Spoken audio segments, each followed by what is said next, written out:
It all begins when a beautiful, long-awaited day has arrived in Brigelt, the capital of the Kingdom of Anan, a wedding day. The bride is very concerned from the morning to make sure that everything goes perfectly, nobody messes up anything, and that everyone is happy. She could have been quietly enjoying the day, waiting for the ceremony, but she's running all over the mansion and just causing havoc. The staff is doing a good job, but she doesn't trust them and starts picking on little things and monitoring even their moods. The girl noticed the veil was too long and only now realized that if someone stepped on it, it could fall down. Even though there's plenty of time and the helpers have time to do everything, the mistress makes a fuss and makes things worse. Rizel gets the worst of it. This nice lady does everything she can, even waking up before everyone else, but no one notices. All she does is run around the mansion trying to please, and in general, whatever she does is wrong. There's a reason for that, but more on that later. Rizel is oppressed every day by the thought that she is out of place and could be far above the status of all of them put together. Her life used to be very different, but at one point, everything turned upside down, and she became the laughingstock of the rest of the world, and there's nothing she can do about it. Has to hem other people's dresses, endure neglect, and be among those who want to finish and finally ruin her life. And meanwhile, Rizel put that tiara on for a moment and almost cried. It was to belong to her as much as anything the bride now owned. This tiara, it was specially commissioned by her mom many years ago. It was a time when she was happy and very much in love with her life. Her mother wanted so much to give her daughter something that would stay with her all her life that she asked her to make this beautiful thing, which was to emphasize her gorgeous hair, the color of the night sky, and her eyes the color of cherry petals. She dreamed of seeing her in this tiara at her wedding with the Marquis, but unfortunately she did not live to see it. A woman fell ill with a serious illness. The girl was left alone at the age of 8 with nothing.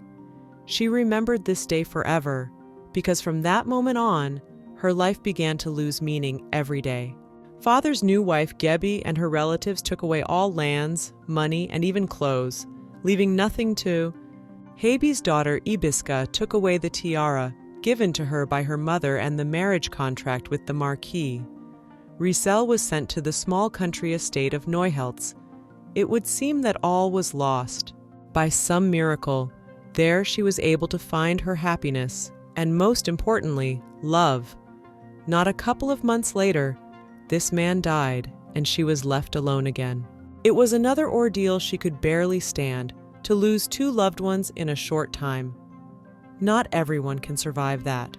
It was the second best day of her life, after which she didn't want anything, not to live, not to drink, not to eat, much less talk to anyone about it. The girl did not notice how strong she had become, and suddenly she began to think that something had to be done about it, and it could not go on like this any longer. The more she was bored and thought of bad things, the more she wanted to leave this world so she wouldn't have to be tormented. And in the meantime, just as she was beginning to hem the veil, she hears someone approaching this room and about to break through the door. She distinctly heard strong footsteps and realized that given how much bad luck she had in this life, they would definitely come into this very room. And suddenly, he hears Imperial speech that is easily distinguishable from the way other people talk. Rizel didn't notice that even though she was trembling with fear, she went to the door and even opened it ajar to see what was going on in there. It turns out Imperial knights have broken into the mansion, and the Emperor himself is probably around too. It was impossible to believe that they had arrived so quickly all the way to the capital, though she had heard rumors of them settling nearby only yesterday. No one knows what they need, but something tells the girl that if the stepmother has to sacrifice someone, she'll send them to her. Rizel remembered the secret passage for the servants and thought that was where she needed to go. Not many people knew about it, and she could wait there for a while. No sooner had she taken a step than one of the guests already entered the main door. The girl did not recognize whether it was a knight or an emperor. She froze in one place and will not go anywhere for sure. The shape of this man is so frightening that the girl almost faints, and has already managed to accept that as she wanted to go to that world can go right here and now. You can't even see the man's eyes through the metal uniform. You can see that the uniform is good. After all, these are Imperial knights who should have the best of everything. They enter this room one by one, and at that moment, she was as if she was speechless. It's hard to imagine how a person feels, being surrounded by a dozen of the strongest knights, and without the slightest idea what they are doing here and who they are looking for, and hands already intuitively formed into a fist, although from the outside it looked a little funny. Someone even laughed. She's so scared she's out of control and doesn't realize what she looks like from the outside. That little fist is just a hoot, and if she thinks it's a defense, it's not. For one of them to retreat just a step in her direction, and that would be more than enough, the girl would at least faint or give up right away. And meanwhile, apparently their main man walks in. He holds Marquis by the head, though it's very strange that she didn't even pay attention to it. I don't understand why their chief came into this room, because when only knights were here, one could think that they got mixed up and got lost. But since everyone is here, they are not mistaken, obviously. The girl looked at it and began to pray for only one thing, only that he was alive, though she realizes that it is very unlikely. And then begins the most terrible. Their chief understands the Marquis with one hand, and Rizel began to think of only one thing, only now not to happen what she thought of. To such a thing she is not ready yet. The man pulls out his huge sword, and in a second the Marquis is dead. He falls to the floor, and the girl can't believe her eyes. It seemed to her that it was her turn. She did not even resist and lay down on the floor herself. Her whole life flew before her eyes, and she even wished that they did not waste time and did not have to think about it for a long time. Rizel trembles, afraid to lift her head up, and the mere thought that this could be her last day makes her eyes darken. It even seems to her that if she is simply destroyed, it would be better than being a prisoner of an enemy state. It's scary to imagine what could be waiting for her there. At some point, she gets tired of waiting and wants to make things easier for them. So she picks up her scissors and wants to do something that's scary to even put into words. The girl is crying. She doesn't want to do this. She wants to live. But at the same time, staying in this world and being tormented is too much for her to bear. At the very last moment, when she's already feeling the sharpness of the scissors, the man grabs her arm and stops her from doing it. That means they need her alive, at least for the near future. Meanwhile, Rizel is fighting back. She's already decided to do it and wants to see it through to the end. The main man grabbed her two hands with one of his and asked her to calm down. Those were the last words she expected to hear from him. It's weird. She thought they wouldn't install it and would love to see her do it for them. The guy lifts that translucent fabric off her face, wants to look into her eyes, but he hasn't shown his face. Suddenly, it just so happened that in that crevice where one could barely make out anything, the sun came in and the girl saw those golden eyes. They seem so familiar and at the same time insanely devious. She has no idea what to expect next, and what's the point of them keeping her so safe? The last tear falls from her face. Rizel can't stand it. She closes her eyes and passes out. She has gone through such a surge of emotions in the last 10 minutes. It's no wonder.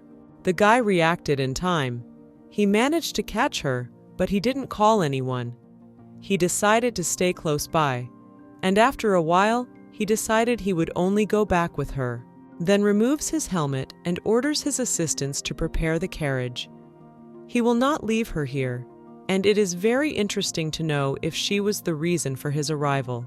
The gentleman asked for a comfortable place for the girl to lie down, and the journey was as comfortable as possible. Thinking back, as soon as she heard their sounds in the hallway, Rizel couldn't even think it could end up like this. He's taken her with him as a prince, which means the best part is coming. Her life will never be the same. The important thing is that things don't get worse, and I already can't wait to see her reaction when she wakes up and finds herself in another state. Meanwhile, everything being ready for departure, They came out to be conducted by the owners of the house, surprisingly saying nothing for the girl and wishing her a good journey. They just didn't take the risk of doing it, and Roselle would probably be fine with it. She's been wanting to leave here for a long time and is unlikely to be upset about it. It had been so long since the girl had rested that even sleeping in a carriage seemed something wonderful, like a heavenly delight.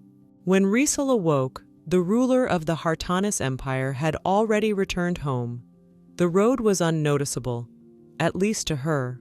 Their kingdom has signed a peace treaty with them.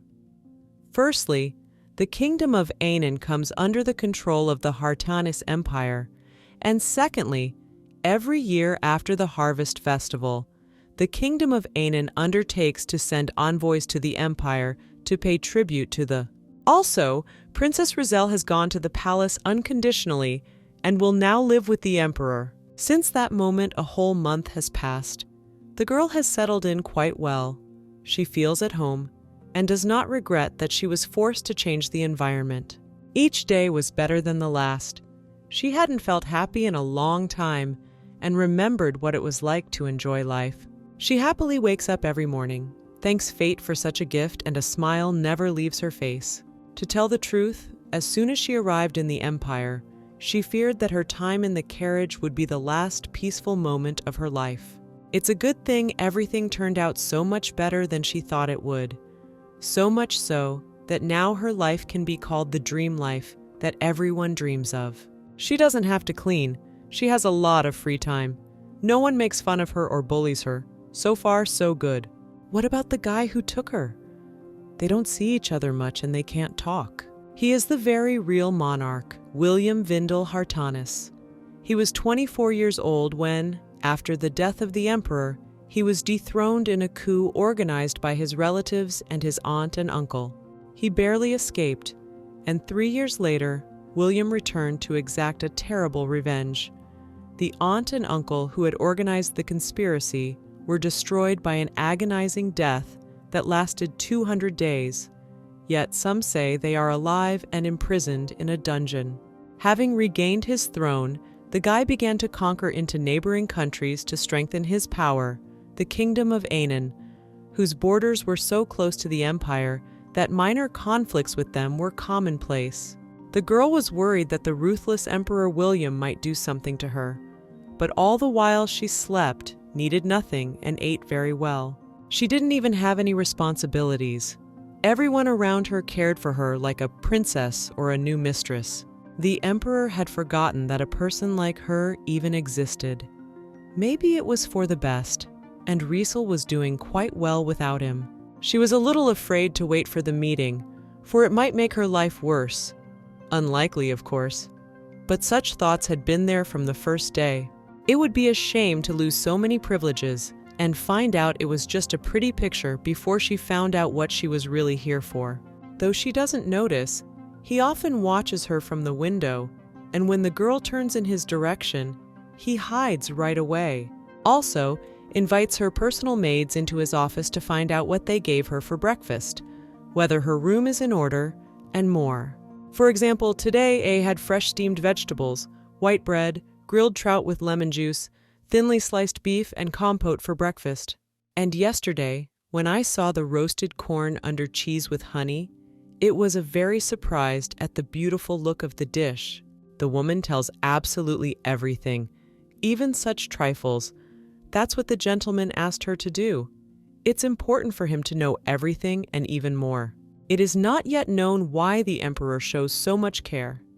It is as if he is trying to make her like everything, and the first thought that comes from his actions, he loves her. Moreover, the guy brings in a doctor to keep a constant eye on her health, even taking her test results to monitor all the vitals. And that's not all. As it turns out, he had planned this day yesterday, had prepared, and had asked his assistant to bring her to his room tonight. He has some plans that the girl has no idea about. Will she really have to pay for all the things she's enjoyed this month?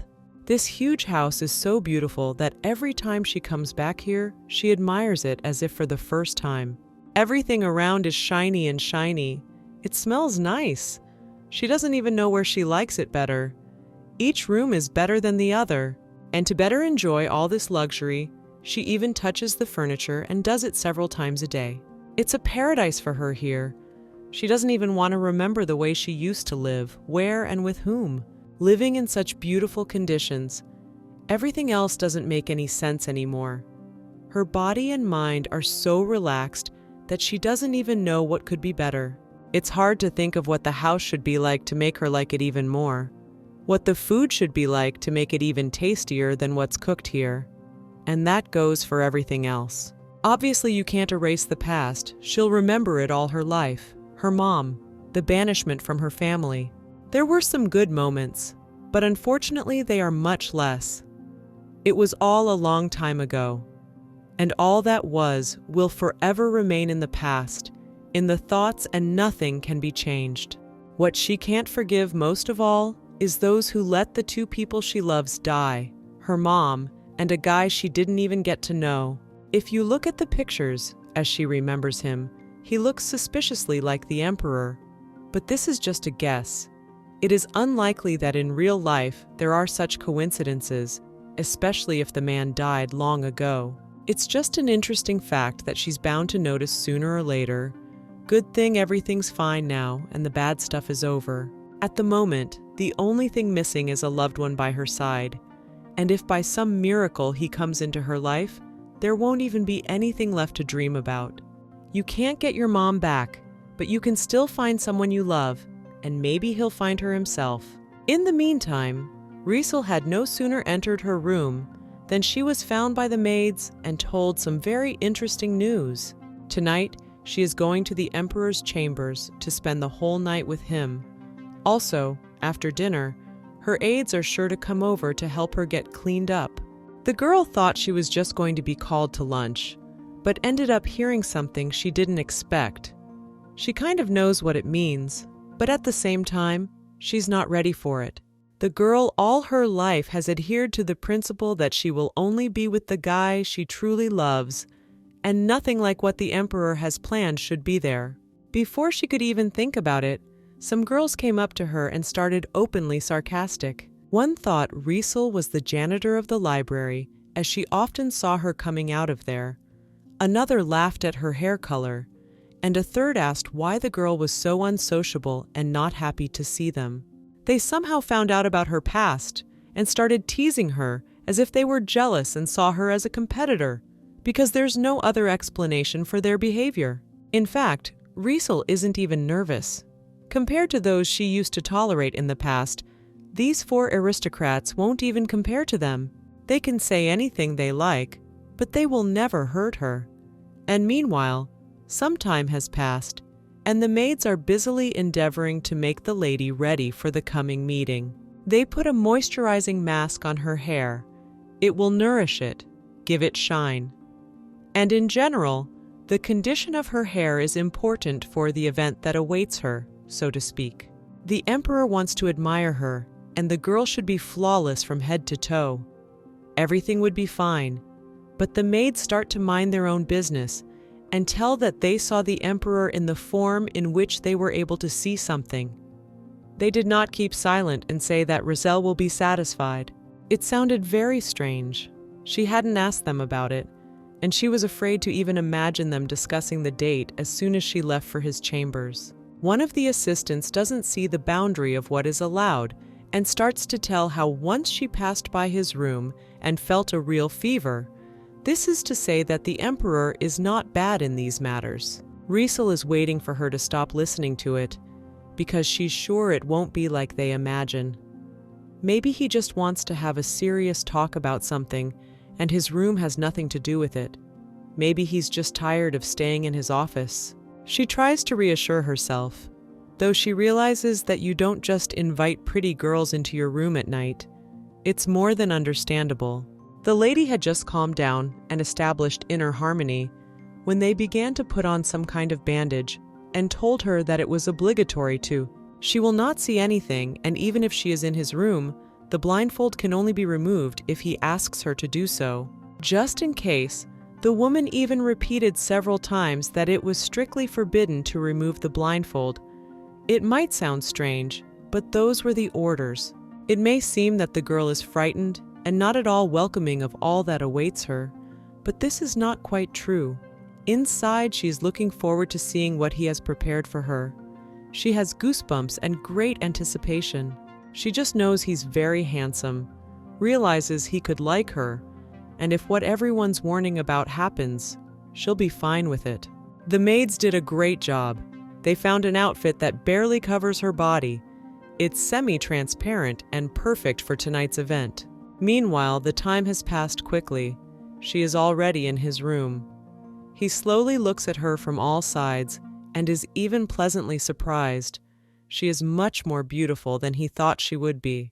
The emperor could barely contain himself and didn't even know whether it was better to proceed at once or to delay, enjoying every second of it. The gentleman got tired of waiting. He asked her to take off all her excess and turn around to face him. This is very much like some romantic scene from a movie, only in real life. His voice is so rough, but the girl likes it. She doesn't mind feeling weaker and submitting to his authority. And from that moment, the most interesting thing starts. Everything happens as if in a fog. The girl turns around and for the first time sees this man without a helmet. She saw him in the face, and she couldn't believe her eyes.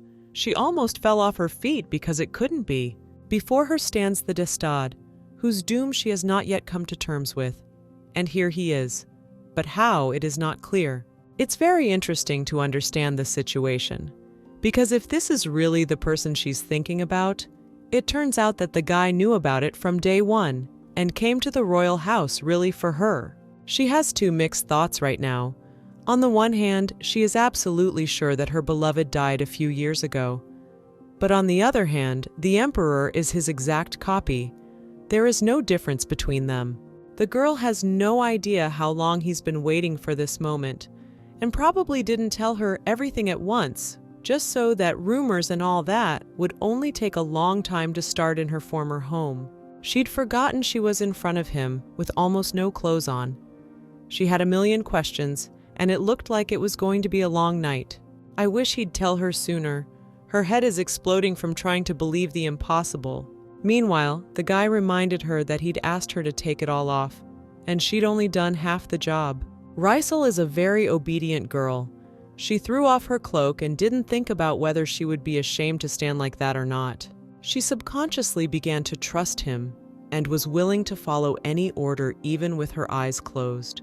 Words can't describe how hard it is to fight the thought that this man is dead. And even if there is a chance that he could have survived, he would have become her slave long ago. There is no way he can be here. However, there was a feeling that she was right there with him now.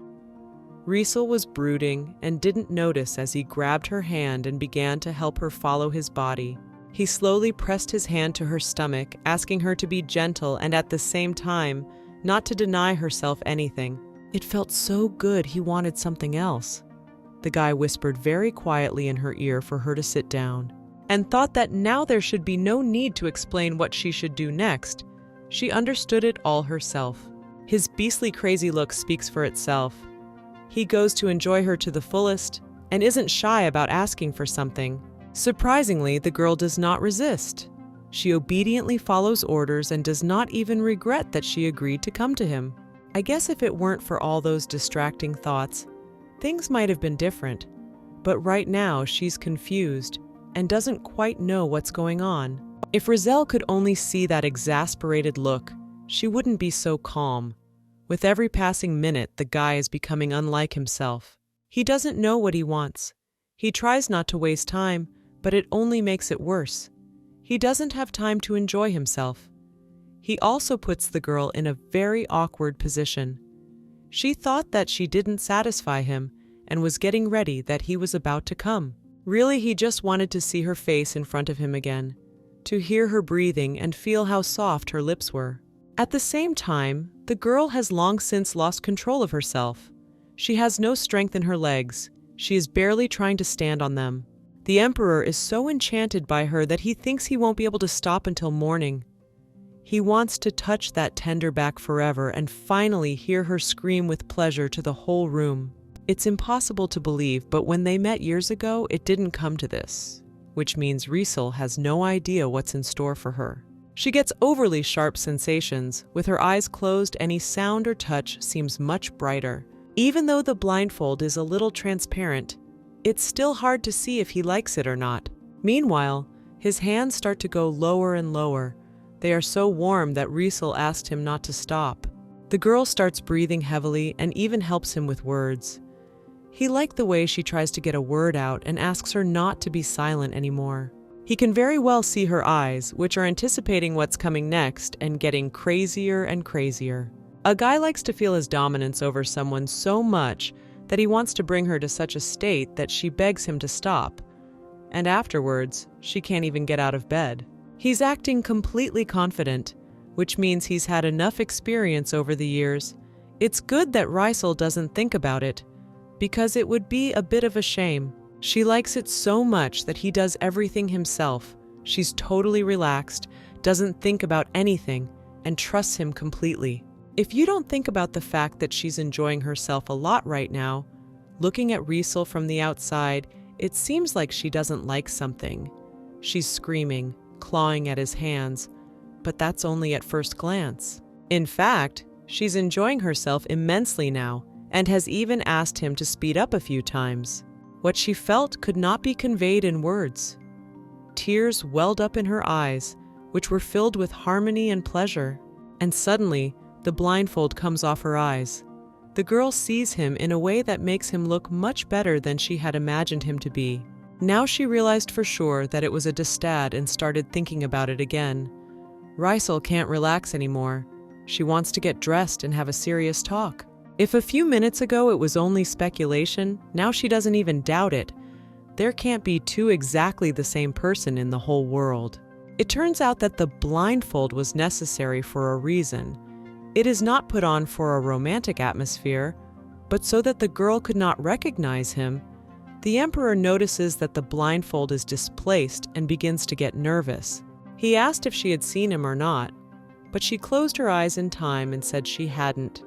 Strangely enough, the guy believed her words, and he just pulled the bandage tighter, and he calmed down. And she was upset at that point, because she realized that if she had cheated, it would be weird to talk about it and ask how it happened. If one imagines that this man is really who she thinks he is, one wonders why already here, when they can discuss everything at any time, he hides his face, asks to wear some kind of bandages, and even today, treats her as if he had only used her for one evening. They had such pure, sincere love before that if you didn't know it, you'd think they were total strangers to each other. Even though he's the emperor, he could be honest with her and not do this hide-and-seek thing that still doesn't make any sense. Riesel is incapable of thinking with a cold head right now. She's under emotion and forgives him even that, though she shouldn't be. She just sees in front of her that beautiful romantic with whom she was happiest and is sure it will be the same. I'd like to believe that, but something tells me that power changes people, and if he really loved her, at least he wouldn't hide anything. Meanwhile, the guy starts to feel that she is too tense and asks to relax, making it hard for him to continue and getting a bit painful. She claims she's not doing anything, but her body speaks for itself, her muscles contracting, and he feels it on him that very second. At first, the emperor asked not to do that, but he already likes it. It's a new sensation that's much brighter than anything that came before. When suddenly, Riesel screamed and started begging him to stop. It was exactly what he was waiting for, so that was the end of it all. Meanwhile, the next day came, and 3 helpers came to see him from the morning, though he asks not to be awakened at this hour. It's noon, and if he sleeps for half an hour, he'll have a headache all day long, proven by experience. The emperor never received daughters, nieces, or any other female relatives sent to him by aristocrats. When such a thing happened, he did not even come to his room. And when women who dreamed of becoming the monarch's mistresses and being on top were so overwhelmed with anger and shame that they threw furniture, tore up the bed, smashed the whole room, and then spread vile rumors about the night with the emperor, claiming it was the result of a tumultuous fusion. These 3 maids are the only ones who know the truth. They realize they have to keep their mouths shut if they don't want to get out of a job.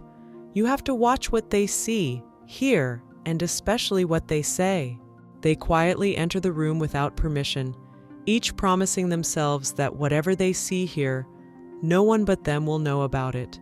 The maids noticed a great many red spots on the girl's body, and even began to gossip as to what the gentleman might be doing to her. They realized that it seemed that His Majesty had found the one. It had never happened before. Apparently, it had been a very hot night, and now it was clear why he had asked so insistently not to be woken up. They even allowed themselves to assume that he would have children now. Because they are forbidden to tell others about what they have seen, they can only actively discuss it among themselves, which is what they are doing now. Nothing surprising, for anyone would have done that in their place. The girls calmed down a little and thought it was time to wake up and call the new mistress for breakfast. Riesel has barely opened her eyes and is already a little disgruntled. She hates it when they open the curtains before she wakes up. It's the worst thing that can happen to her at the beginning of the day. She was greeted politely, she did the same, and after a second realized that there were 3 people in front of her, and she didn't even have time to properly cover herself with a blanket. Somehow, the maids had made her feel comfortable with them, so comfortable that the problem was no longer there. She threw on her robe and asked for something to do. Her hair is so disheveled, she needs to get her hair done, and I guess a light makeup would definitely be nice. And she also realized that she felt like she was possessed by something and seemed to be with someone who wasn't in the world. She decided to think about it later. For his friend, some presents, not 1, not 2, and not even 5, began to be brought down to her room. Riesel was asked to close her eyes while coloring, and she didn't notice the other helpers doing it at the same time. The surprises don't end there. They say that if she gets the urge to move into the room, all she has to do is say so. A bit of a surprise, but once she'd chosen a dress for the day, it wasn't half an hour before she was asked to change into this one. She immediately realized what these clothes were, went outside, met the Emperor, and he had already prepared something interesting for her. He offers to ride a horse, and if she doesn't know how, he will gladly show her a master class. She allowed herself a slightly awkward question, didn't think about it, and asked how, being a slave in the past, he suddenly knew how to ride a horse. It turns out he had previously been assigned to manage the stables. There he learned very quickly and was riding quite well just a couple months later. The Emperor tried to make it sound like he wasn't offended to hear this, though in truth, one could have asked a little differently. So she reminded him of his unpleasant past. Because of this, there was no desire to go out for a long walk. 20 minutes later, Riesel is already home and only now realized how much she had offended him. She didn't feel like going back to her room. She figured she'd never been to the library, and why not see what was interesting there? Only she walked in here. The books have taken a back seat. She's confused about what's going to happen next, why she's here and what the Emperor needs her for. He gives different gifts every day. The girl forgot what it was like to need something and got used to such luxury very quickly. She even has to run away from the crowd of servants to be alone and stop accepting countless gifts. She has not even opened half of them because she is afraid that sooner or later it will have to pay for it. Suddenly, she was distracted again by the central library. It's very big and spacious, and it's the only place to hide. Hardly people would think she came here and was interested in literature. Was very quiet and peaceful, but until one moment, when she found out that it turned out she wasn't the only one here. There was an outcry. Why doesn't anyone put the books back after they've read them? That guy was outraged. He loves coming to the library, but there's never anything he needs here. More often than not, the books are in the wrong place. People come in, return them, and put them anywhere, just to say that everything was returned and go back out again. I've never had a guy come in here and find a book where it's supposed to be. I have to go through every shelf and it takes a long time. Riesel thought, why not get to know him? After all, maybe the guy would suggest something interesting to distract herself and immerse herself in some interesting story. She touched his shoulder lightly. He calmed down and asked what was wrong, and is very busy without her, though she realizes it herself. The girl felt very awkward, and as an apology asked if he needed help sorting the books. She just didn't have anything to do and needed to be here for a while. Naturally, since this is a very big problem in his life, and she herself offered her help, there was no way he could refuse.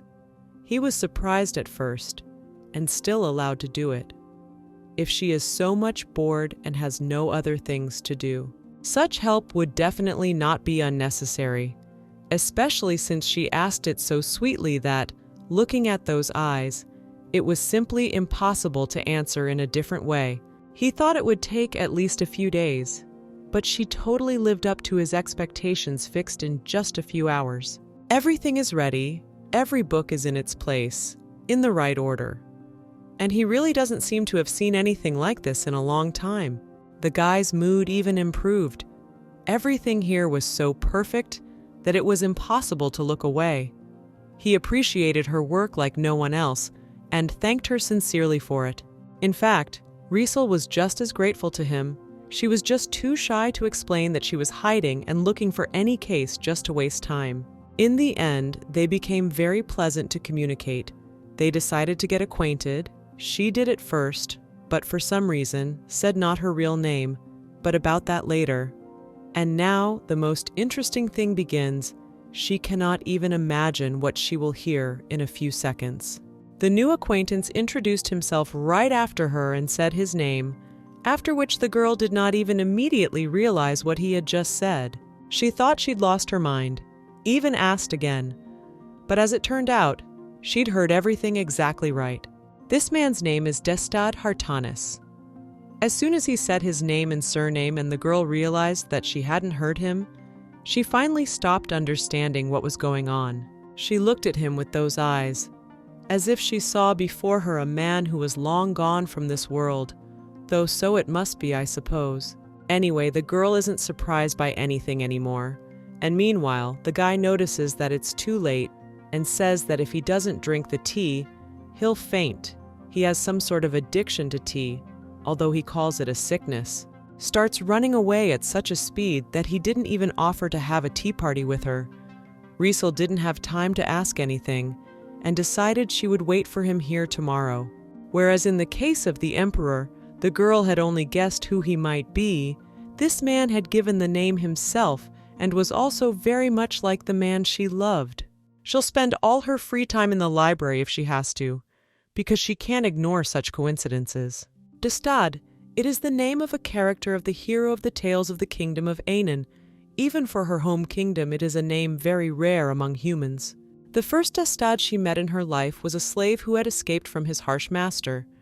It is said no one knew his real name so as not to be caught, so he always presented himself as a Destad, and it's unlikely that there could be two people of that name in the same empire. The girl does not understand why fate throws her such accidents. First, she hears the voice of that guy. Here, he meets the Emperor with his appearance and just met with someone who has the same name. Her stay in this palace was getting bleaker by the day. She never got any rest. Thinking about it was even harder than doing any physical work. I'd rather she had some responsibilities here than go around making things worse for herself with these investigations.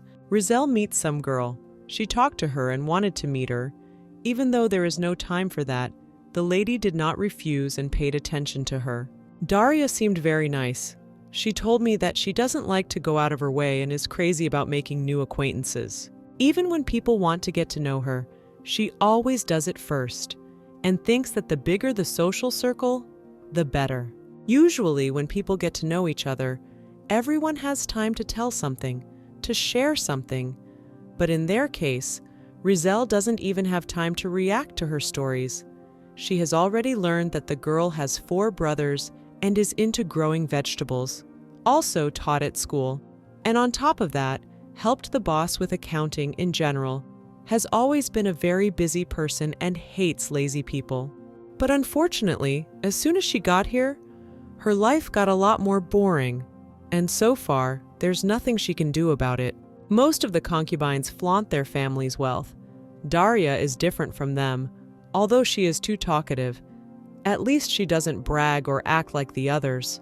There is even wanted to be friends with her. She is not a bad person, and you can see that she is not wearing a mask. She is who she is and does not try to look better. Few people can talk about their lives so easily and have no problem getting to know each other without any ill intentions. It's like they've known each other for years and now they've met after a long time apart. The time flew by. They had already discussed everything they could. The girl didn't think she would find a friend at the end of the day, though if it weren't for Daria, she might just walk on by and keep thinking about the same thing, the man who keeps haunting her in the form of other people. And then they came to a very interesting topic. Daria told me in confidence that everyone was talking about it. There is a cold atmosphere around the emperor. All servants are in fear of him, and on the battlefield, he is shunned like a demon. Overall, she just wanted to convey that the emperor is a very intimidating person, and it's best not to mess with him. But if Daria only knew a few things, she just wouldn't be able to believe it. A little uncomfortable to hear such information, Riesel certainly felt his coldness and heard the rough voice, but she never thought it was only a little bit. It's impossible to believe that such a cruel, rumored man could be so gentle with her. Cuddled in bed with him, she felt like she was in paradise and needed nothing more for happiness than his presence beside her. It's as if they're talking about different people, as if there are two emperors in this empire. One has seen one and the other. Back in her room, she has a lot of things to think about. The girl is tired of it, but there's no other way to do it. Until she figures out why there are so many coincidences, she won't even think about anything else. Ascallion, the emperor's brother. It was unclear to her why he had so confidently introduced himself as Destad. She would have liked to ask him about it personally, but he would not be at the palace tomorrow. According to Daria, for which she is very grateful, that guy from the library really likes to tease new people arriving at the palace. Now she knows a little more about him. If you think about it that way, an Ascallion has golden-colored eyes, just like a real Destad, but they don't look alike. The girl doesn't understand anything, because it could be that Destad is the emperor's twin brother, who most likely could have been separated from his family as a child. It's just speculation, because she has no other verifiable information, and it's a shame her investigation hasn't moved a millimeter. If you remember the past, the day of their acquaintance happened absolutely by accident. The girl was walking together with an acquaintance of the field, and they accidentally saw a man who was lying right on the ground unconscious. Naturally could not pass by. She endeavored to awaken him to see whether he was at least alive or not. The moment the acquaintance thought there was no more help for this man, Riesel wouldn't even listen to him. She was sure everything would be fine. The main thing was not to leave him and think of something. If they passed, she would not forgive herself for the rest of her life and would blame herself for not being able to save the man. At such moments, the lady reminded him of a calm queen who could never pass by the needy either. He even confessed that he himself had only stayed alive because of her. The woman had not come past him as well as Riesel had done. So as not to stay here too long, they took it with them, laid it on a flat surface, and headed back home. From that moment on, she never left his side for a second, constantly bringing cold water and a towel to bring down his fever and make him feel a little better. It was unknown how long he had been under the sun, so the girl was sure a cold cloth would definitely not be superfluous. She had never cared for anyone like that before, although she really liked to help people. But there were no serious cases like this at the time. She was very tired, barely had time to eat, but it wasn't for nothing. He woke up a couple days later, and all efforts were not in vain. She was very glad to see his beautiful eyes, and eagerly wanted to know what was the matter. She told him that he had no idea how much she had worried about him all those days, and how good it was that he had come to his senses. She introduced herself at once. She was only 16 then, and as it turned out, they were the same age, though you couldn't tell from their looks. Suddenly, he asked without all these formalities, because he thought that he did not deserve even the simplest respect. Rizal did not understand why he said so, because all her life she had maintained the opinion that regardless of the status of a person, everyone should be treated equally, especially there should not be such a thing that someone helped and someone did not. When she asked what his name was, it turned out he didn't have a name. At least that's what he said. The girl didn't doubt that he probably had a name, but the guy probably just didn't want to reveal his real name, and sure enough, he had his reasons for that. Surprisingly, she was the one who came up with a fabulous name for him, Destad, and he agreed very quickly, because it didn't matter what she called him. Destad smiled, but still couldn't believe that someone was treating him normally or even wanting to help at all. He's used to being humiliated, to feeling like a waste of space among people, and he's been reminded of that more than once. The guy, even then, was so handsome that the girl could not take her eyes off. She admired and realized that it was love at first sight. He seemed so beautiful. She had never met a more handsome man. It was astonishing to hear that he was not of an aristocratic family and was a common slave. Suddenly, the guy noticed that she was looking at him too often and slightly spooked that he would soon start charging money for her not leaving him alone, considering how often that happened. By sunset, he could afford to buy himself a castle. Rizal was indignant then and pretended he was just imagining it and asked him not to be so cocky. Though the guy was absolutely right, the girl pretended he was wrong, though at the same time, he didn't mind and was even glad someone liked him so much. As time went on, they couldn't live without each other. They were attracted to each other like a magnet, so much so that it was difficult to even eat alone. That's when she started imagining different scenarios, and all the time, as she was afraid to say a word to him in her life, she had all sorts of things in her mind. Rizal imagined him without clothes, and how he did things to her that aren't even in romance books. It was even a little uncomfortable, after sleepless nights where she'd pictured him in every color, to wake up and come out to them in the morning as if nothing had happened. She had such fantasies that sometimes she was ashamed of herself, and afraid that someday he would find out about it, or accidentally hear his name as he passed her room. Meanwhile, she's uncomfortable even just remembering what went through her head in the past and how much she wanted him every night. The next day has come, and the Emperor has been in a full swing since morning. He has a lot of guests, and everyone needs to be given due attention. Everyone has some complaints, suggestions for cooperation, and more. There are so many people to deal with that you could deal with them all the way into the evening, and it's unlikely he'll have the time or inclination to call Rizal to his room late at night tonight.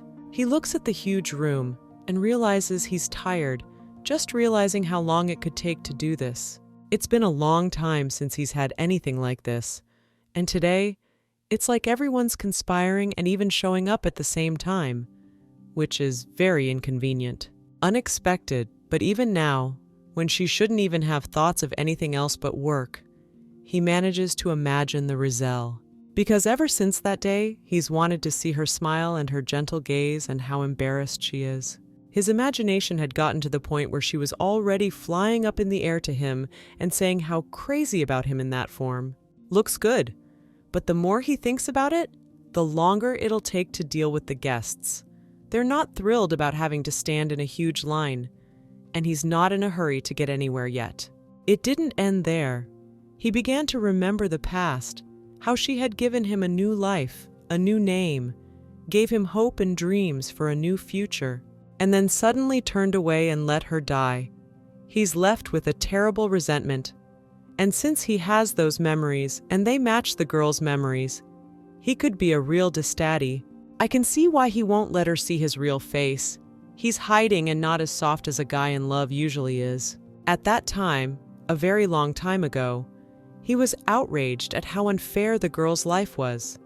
He longed to help her, but once he was tied up and wanted to settle lives for absolutely nothing. The man who hated him the most was known for being nothing but intimidating and unable to lie. The man yelled very loudly when he didn't see the fear in his eyes, and even dared to say that it was the girl's decision. He was just fulfilling her wish, even though it wasn't true. Unfortunately, the guy was naive enough to believe not only that, but that she had a longtime fiancé she never said anything about. The man did everything to make him hate Rizal, and he succeeded. At that moment, the boy hated her and for the first time faced betrayal. Suddenly, the girl comes in and the man says if she doesn't believe him, she can ask her. Destad bluntly asked if it was true that she was engaged and had kept it from him all summer. Rizal didn't even look in his direction and replied that he could think as he pleased. It was as if she was replaced at that moment. He did not recognize her and did not even know how to express his emotions. They were just not there then.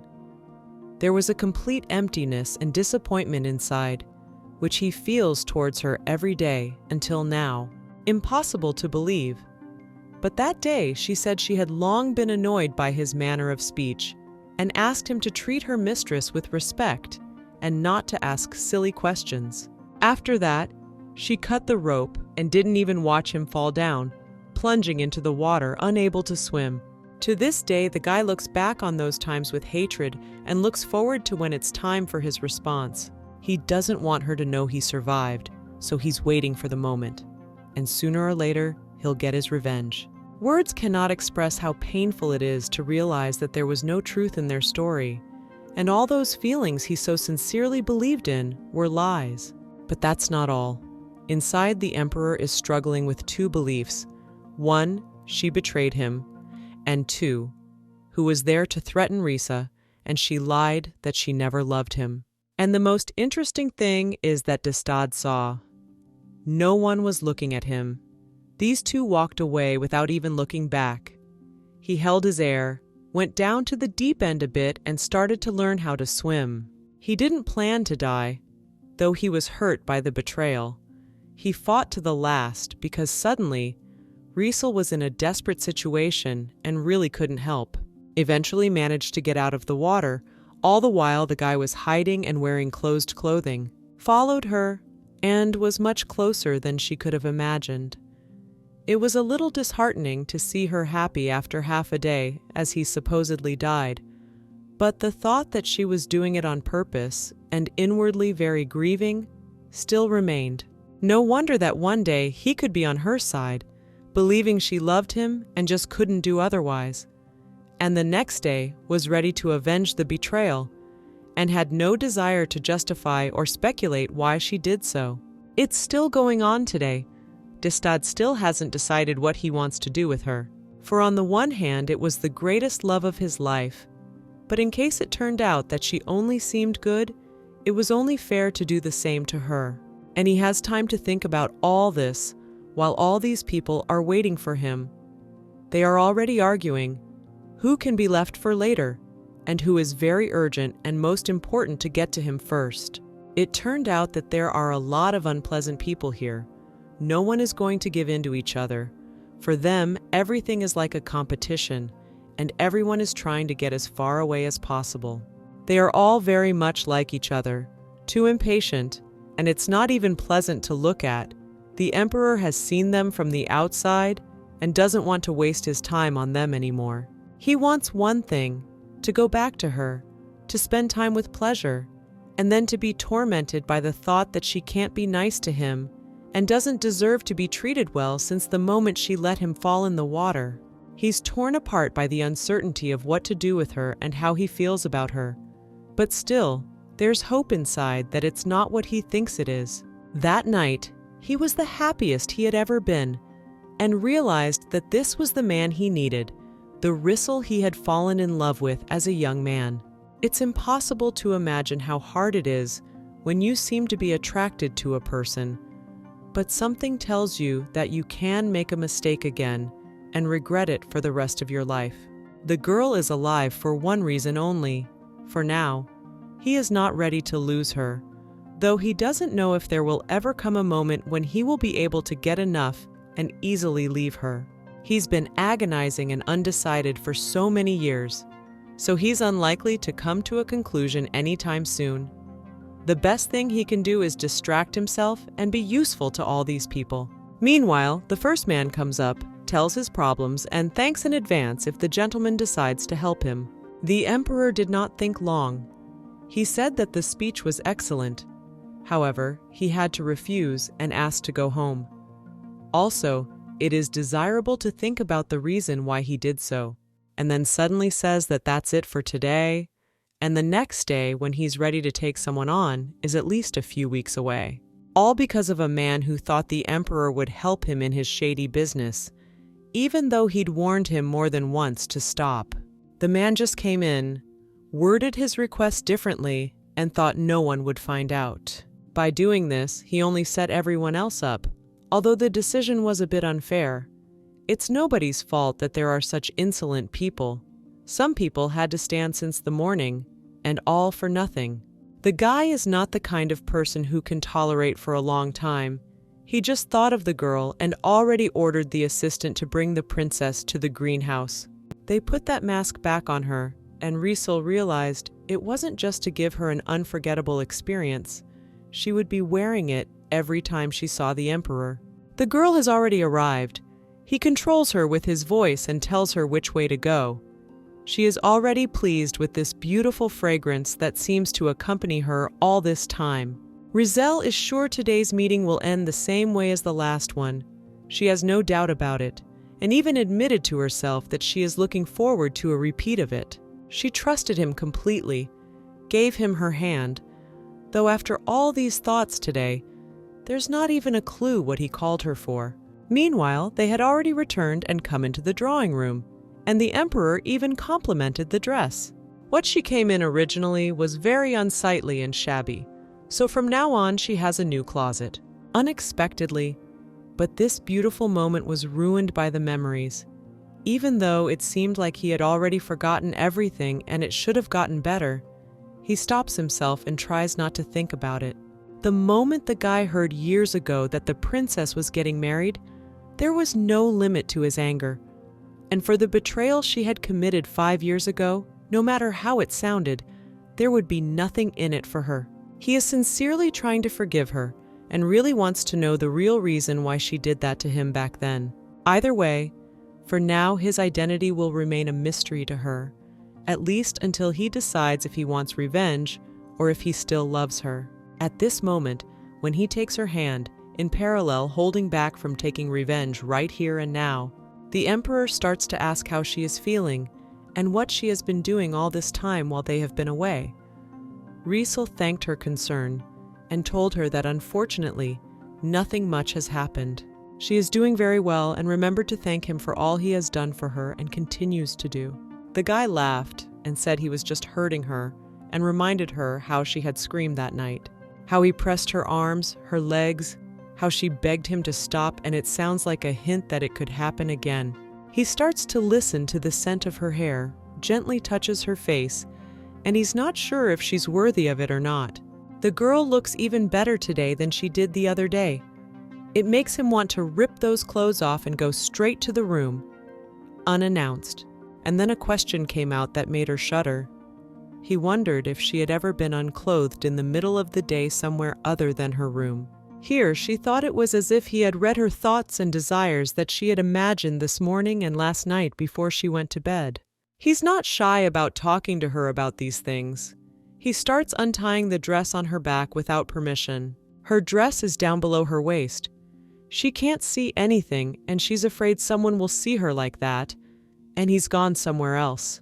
And then returned and began to tell how he had learned that a girl had recently met an Escallion. At such an inopportune moment, the emperor warns her to listen less to that man and preferably not to communicate with him at all. Riesel doesn't quite understand why that man is here and why he's talking about him right now when it's not really the time for it at all.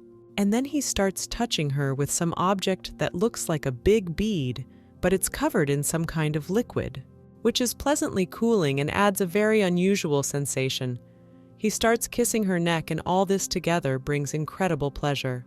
The bead is already inside her, and it turns out he's put something on it that he's not telling her yet, and promises she'll find out about later.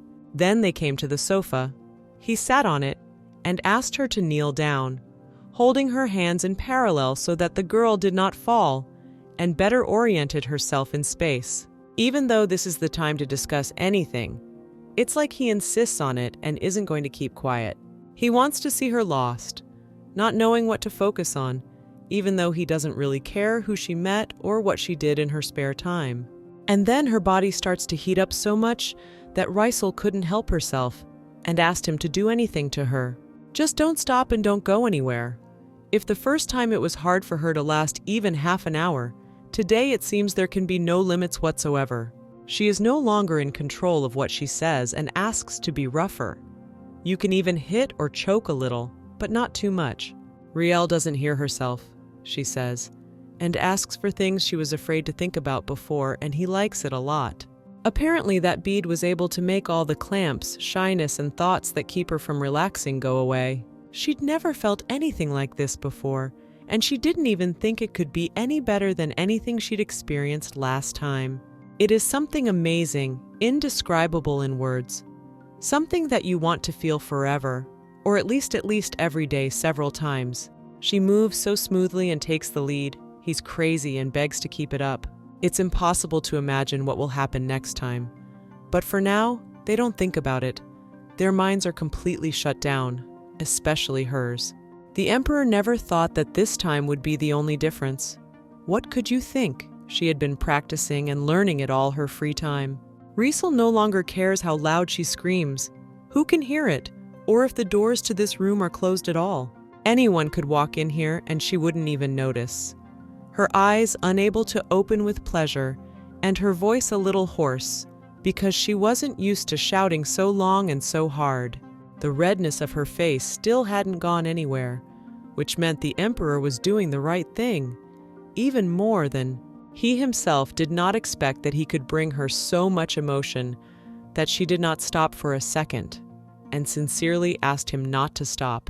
All the girls he'd been with before, they'd just avoided him and tried to stay out of his sight. I haven't had such freedom for a long time.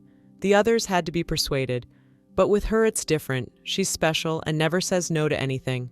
Meanwhile, it's over. But her body doesn't realize it. She continues to feel everything, even though nothing is happening anymore. And in the meantime, it was time to discuss something.